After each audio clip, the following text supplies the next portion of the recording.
Welcome to the podcast An Ancient Language for a Modern Soul, Poemi Conviviali by Giovanni Pascoli. Today we will talk about a short but beautiful poema conviviale depicting a moment in the life of the second emperor of Rome, Tiberius, when he was just a baby. The poem is indeed called Tiberius. I'm here today with Dr. Francesco Galatà, who is a researcher at the University of Messina in Italy. Francesco has worked extensively on Pascoli as a Latin poet. Yes, because Pascoli wrote poetry in Latin as well, and he has also written about the poem Tiberius specifically.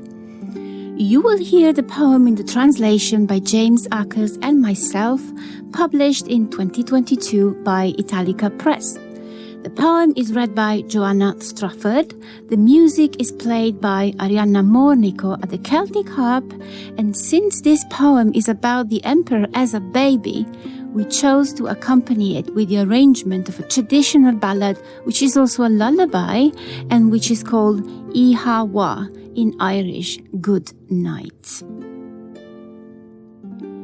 So welcome, Francesco, and thank you for being here today. Thank you, Elena. Good morning. So this poem starts with the image of a runaway family: Claudius, Tiberius's father, Livia Drusilla, his mother, and baby Tiberius. They are fleeing Rome during the night. Before we delve into Pascoli's poem, I'd like to talk a bit about the protagonist of this poem, not only Tiberius, but also his family. So over to you, Francesco. Tiberius was born in 42 before Christ, the son of Tiberius Claudius Nero and Livia Drusilla. His father, Claudius, was a member of the gens Claudia, and he was an important military man and a politician. In fact, he had served under Julius Caesar and was rewarded for his service with an important position. He was really a Republican, meaning he was in favor of the Republic after Caesar had seized power. And in fact, he approved of the assassination of Julius Caesar. Because of his political view, Claudius incarnated the enmity of Augustus, who was then known as Octavian, and Mark Antony. The two of them were at the time allies during the political turmoil that followed Caesar's assassinations. So Claudius had to flee from Rome, the moment Pascoli describes in his poem. In 44 before Christ, Claudius married the formidable Livia Drusilla, who was 16 and about 30 years younger than him. The first child was indeed Tiberius, whom we see in the poem as a baby and who became the second emperor of Rome. The poem portrayed the family as they are fleeing Rome. During this time, Tiberius' father frequently switched sides. At times, he was with Pompey, at times with Mark Antony. Well, we know that eventually Claudius convinced himself that Octavian, by then the Emperor Augustus, was not a tyrant at heart, but that he aimed at the restoration of the Republic. So Claudius happily settled in Rome with Livia and 2-year-old Tiberius. The restoration of the Republic was indeed one of the elements of Augustus' propaganda, although he was the de facto ruler of Rome, so we can maybe suspect that Claudius eventually acted out of political convenience. Tiberius grew up away from his mother, in the custody of his father Claudius, but when Claudius died, Augustus adopted him. Tiberius became one of the most successful generals of Rome. Since Augustus and Livia did not have children, Tiberius became a likely candidate for the succession. For this reason, he was forced to divorce his beloved wife Vipsania and marry Julia, Augustus' daughter, a marriage that was, by all means, disastrous. Tiberius succeeded Augustus in 14 AD, Initially, his rule was positive. He improved the civil service and restored Rome's financial condition. However, Tiberius lacked Augustus' natural rapport with the Senate, and he became increasingly unpopular. This contrasted strongly with the popularity of the charismatic Germanicus, his nephew, stepson, and expected successor. When Germanicus died in 19 AD, it was widely believed that Tiberius had poisoned him in order that his own son, Drusus, should succeed. But in 23 AD, Drusus died, throwing open the question of the succession. Tiberius' reliance upon the ambitious and brutal Sigenius, the head of the Praetorian Guard, the imperial bodyguards, resulted in allegation of tyranny. In 27 AD, Tiberius retired to Capri, never returning to Rome. It is at this point that we hear all the reports about Tiberius' sadistic and perverse and scandalous nature. Let's focus a bit on Pascoli's poem then. And Francesco, you worked on the gestation of this poem from an initial draft called Tiberio Poppante, so Tiberius as a suckling baby, to the final version that we find in Poemi Conviviali. Can you tell us a bit about it? Tiberius is portrayed as an innocent child. Fate is the central theme of Tiberius. It drives the action. While this is not explicitly stated in the last version of the poem, in the earlier version, Tiberio Poppante, it is more apparent. During this escape, when the nocturnal landscape stirs at the sound of the child's cry, Claudius says to Livia, "Throw away that wolf cub, progeny cursed by the gods." To which Livia responds, "Even if the gods hate him, I love him, and against the gods I will protect the emperor until he ascends the throne." Livia, she-wolf of Rome, suckled her wolf cub.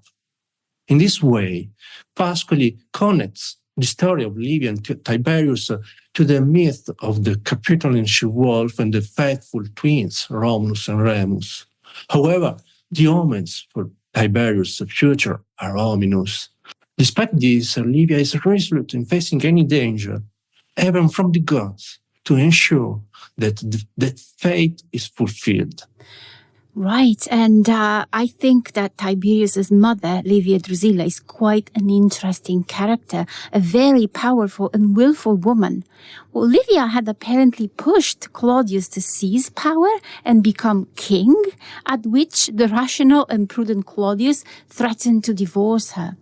And what did Livia do? Here. I'm going to borrow the words of Robert Graves, who in his classic novel, I, Claudius, written in 1934, provides a poignant narration of Livia's actions and personality. So I quote from Graves. Unknown to Claudius, Livia immediately set about engaging the passions of Augustus. This was no difficult matter, for Augustus was young and impressionable, and she had made a careful study of his preferences, besides which she was by popular verdict one of the 3 most beautiful women of her day. When she had made sure of Augustus, she urged him to put aside his wife Scribonia. He divorced Scribonia the very day that she bore him a daughter, Julia. End of quote. Well, that's extreme, but it's not finished. Livia, who was 18 years old, went to Claudius and said, I quote from Graves again, "Now divorce me. I am already 5 months gone with child, and you are not the father. I made a vow that I would not bear another child to a coward, and I intend to keep it." Claudius simply said, "Let's discuss the matter in private." The child was really his own, but he was not to know this. And when Livia said he was another man's child, he believed her. End of quote. Claudius was a bit shocked that the adulterer was Augustus, but he consented to the divorce immediately. So Livia married Augustus and became empress. Again, in the book by Graves, we read, quote, Augustus ruled the world, but Livia ruled Augustus. And I must here explain the remarkable hold that she had over him. It was always a matter of wonder that there were no children of this marriage, since Livia had not shown herself unfruitful, and Augustus was reported to be the father of 4 natural children, plus Julia. He was known, moreover, to be passionately devoted to Livia. The truth is that the marriage was never consummated. The only reasonable explanation was that Augustus was a pious man, and he knew the marriage was impious. This knowledge, it seemed, affected him nervously. Livia, who had wanted Augustus as an instrument of her ambition, was more than glad for his impotence. She found that she could use it as a weapon for subjecting his will. And she also took the greatest care of his health and comfort, and she was never unfaithful to him. And for this, he was so grateful that he never looked at any other woman. End of quote. Now, naturally, this is Graves narrating the story to the perspective of Claudius, who was the 4th emperor. So it is a fictional account loosely based on Suetonius, but we still get the idea that Livia was indeed a remarkable character. Right, Francesco? Pascoli's poetry is rich with a magnificent female figure, which he portrayed with great sensitivity and psychological insight. I will mention only the courtesan Myrine in the Poemi Conviviali, and the peasant Fidil, the Matrona Pomponia Grecina, and the slave Stallus in the Latin poems. For the character of Livia Drusilla, Pascoli, like Robert Graves, drew on the information provided by the historian Suetonius. According to Suetonius, when Livia was pregnant with Tiberius, she personally incubated a chicken egg in her own hand to determine the sex of her child. From the egg hatched a chick with a marked crest, symbolizing a future crown. When Tiberius was still an infant, Livia consulted an astrologer who foretold that her son would one day be a king, but without royal insignia, an omen that Livia either could not understand or choose not to. Through her maternal affection, wisdom, and unwavering determination in the face of adversity, Livia played a pivotal role in setting the wheels of destiny in motion. While fate is the central theme of Tiberius, it is Livia who emerges as the true protagonist. Pascoli transformed the story of Livia and Tiberius into a grand tragedy. As in classical Greek tragedy, men believe they are forging their own destiny through their action and choices, only to discover in the end that it was all preordained. And what they have striven to achieve with all their might is precisely what threatened to destroy them and their entire world. This tragic dimension of Tiberius' biography deeply fascinated Pascoli. This explained the early composition of Tiberio Poppante, written when Pascoli was 20 years old, and the later rewriting of the same text when he was a mature poet, having already begun to construct the convivial poems, one of his most ambitious poetic collection, through which he sought to explore the roots of Western culture in search of a meaning for the anxieties of humanity. It is significant that in the same year Pascoli composed Tiberio, 1897, he also wrote a short Latin poem, Celidonismos, centered on the figure of this unhappy emperor. Tiberius is in his palace in Rhodes. It is the day he received the letter from Augustus recalling him to Rome. As always in his life, he is anguished by the future that awaits him and that now knocks on his door.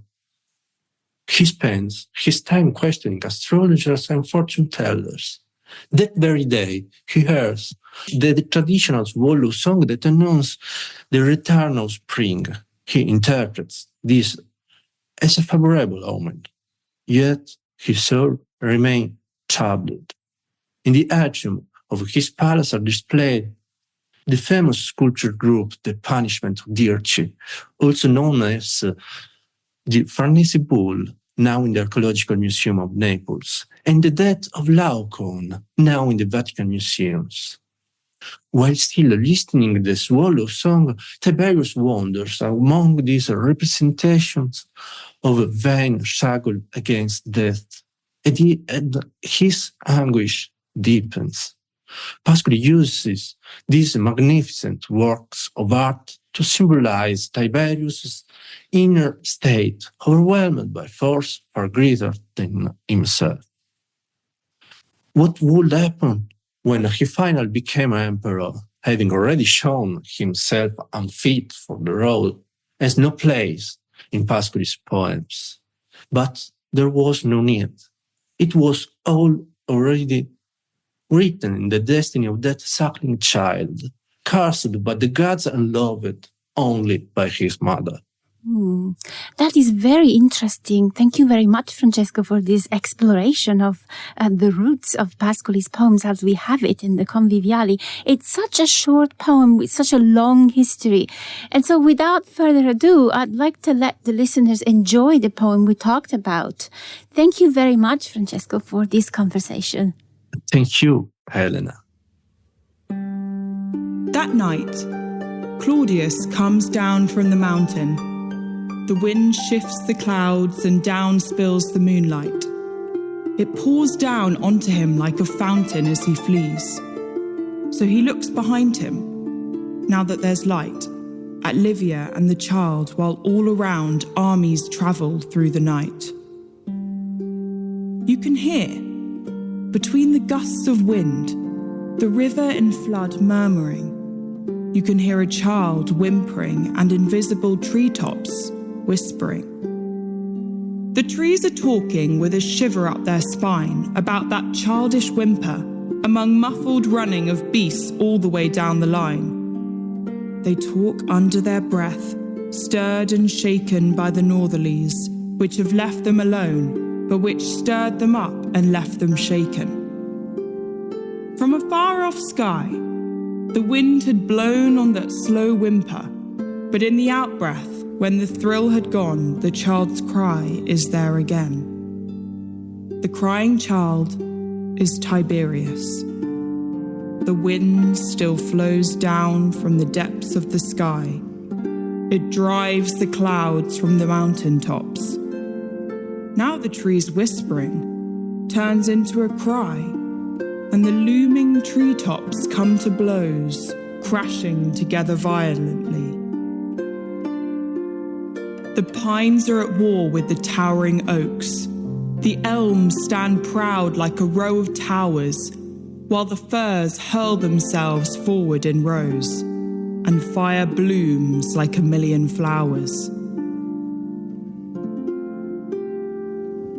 Fire blossoms, and the wind drives it on, like a charioteer's whip that flashes and sings. It races into every crevice of the mountain. The wind, its flaming whip-lashing, groaning like a herd of bulls, gropes for the destined infant's mooling. Livia, while the mountain burns, quietly and under stress between her guard's brawny shoulders, suckles Tiberius at her breast.